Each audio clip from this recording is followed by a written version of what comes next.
வழங்குபவர்கள் honey filters Trichy. தமிழகமெங்கும் வீடு கட்ட கட்டிட வரைபடங்கள் தயாரிக்க ஹனி பில்டர்ஸ் திருச்சி நிறுவனத்தை அணுகுங்கள். அவருடைய யூடியூப் சேனலை சப்ஸ்கிரைப் பண்ணுங்க. ஜாக்கி சினிமாஸ் நேயர்களுக்கு வணக்கம். நான் உங்கள் ஜாக்கி சேகர். இந்த எபிசோட் ஜூலை காட்டில் திரைப்படத்துடைய வீடியோ விமர்சனத்தை இந்த எபிசோடில் பார்க்க போகின்றோம். தாமதமான விமர்சனத்துக்கு மன்னிக்கவும், காரணம் உங்களுக்கு சூழல் தெரியும். ஜூலை காட்டில் திரைப்படத்துடைய கதை என்ன? நாயகன் ஆனந்த்நாக் ஒரு தனியார் கம்பெனியில் சின்சியர் வேலை செய்கின்ற ஒரு ஆசாமி.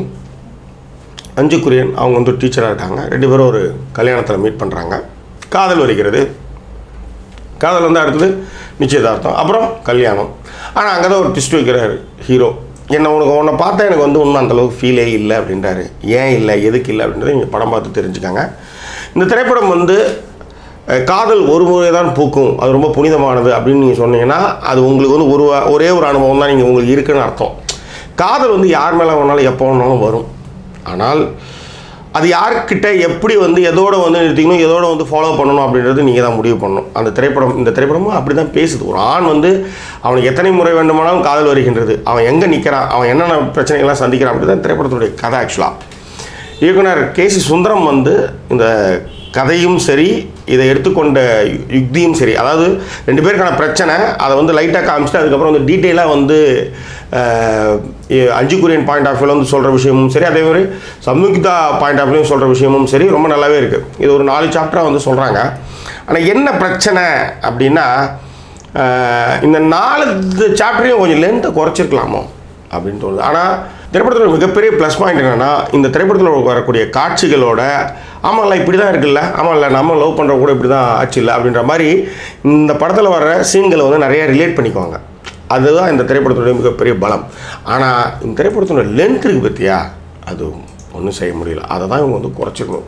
2 மணி நேரத்தில் இந்த படத்தை ரொம்ப ஷார்ப்பாக கொடுத்துருந்தாங்கன்னா ரொம்ப ரொம்ப நல்லாயிருக்கும். அஞ்சு குரியன் வந்து அவ்வளோ சூப்பராக இருக்குது. அதுவும் புடவை, அந்த ஸ்லீவ்லெஸ் ஜாக்கெட்டு, அந்த ஹோம்லி லுக்கு, அந்த ஸ்கூலை விட்டு வெளியே வந்து நிற்கிறது, அவனை பார்த்து அப்படியே ப்ளஷ் ஆகிறது, தங்கச்சிக்கிட்ட வந்து சொல்கிறது, ஃப்ரெண்டுக்கிட்ட பேசுகிறதுன்ட்டு நிறைய விஷயங்கள் அஞ்சு குரியன் ரொம்ப அற்புதமான நடிப்பை வெளிப்படுத்தியிருக்காங்க. அதேமாதிரி சம்யுக்தா பர்மா ஸ்லீவ்லெஸ் ஒரு பனியன் ஒரு ட்ரௌசர் போட்டுக்கிட்டு என்ன சொல்கிறது படம் பார்க்குற ரசிகர்கள் சூடிட்டுருக்கிறார். அதே நேரத்தில் நடிப்புலையும் ரொம்ப நல்லா பண்ணியிருந்தாங்க. எல்லாத்த விட அந்த கோவா சர்ஃபிங்கில் வர்ற அந்த பொண்ணு வந்து செம க்யூட்டு. அதே நேரத்தில் பிகினியில் வர்ற சீன்ஸ்லாம் வந்து என்ன சொல்கிறது ஏசி மீறி ஏற்க வைக்கக்கூடிய காட்சிகள். பட் ஆனால் அந்த பொண்ணு சொல்கிற அந்த விஷயம் வந்து ரொம்ப ரொம்ப நல்லா இருந்தது.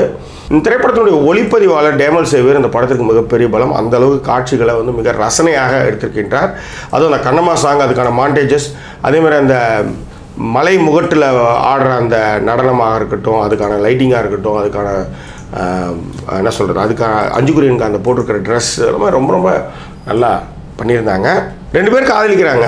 ஆனால் கல்யாணத்துக்கு முன்னாடி வந்து எனக்கு வந்து உன் மேலே ஒரு ஸ்பார்க்கே வரல அப்படின்னு ஒரு கல்யாணத்தை நிறுத்துறது வந்து தமிழ் ரசிகர்களுக்கு வந்து என்னங்க இது இப்படி இருக்குது, 2 பேருமே தாங்க ஒன்றா காதலிச்சாங்க, எப்படிங்க அந்த வந்து ஒரு இது வரல, ஒரு ஸ்பார்க் வரலன்றா, ஒரு ஃபயர் வரல அப்படின்ற ஒரு குழப்பம் வந்து தமிழ் ரசிகர்கிட்ட வந்து இருக்கும் கண்டிப்பாக. ஏன்னா அவனுக்கு வந்து ஒரே ஒரு லவ், அந்த லவ் அவள் போடுற பின்னு ஹேர் பின் இது பூ எல்லாத்தையும் எடுத்து புக்கில் வச்சு வர்ற லவ்ன்றதுனால இவனுக்கு வந்து இந்த ஒரு விஷயமே குழப்பமாக இருக்கும்.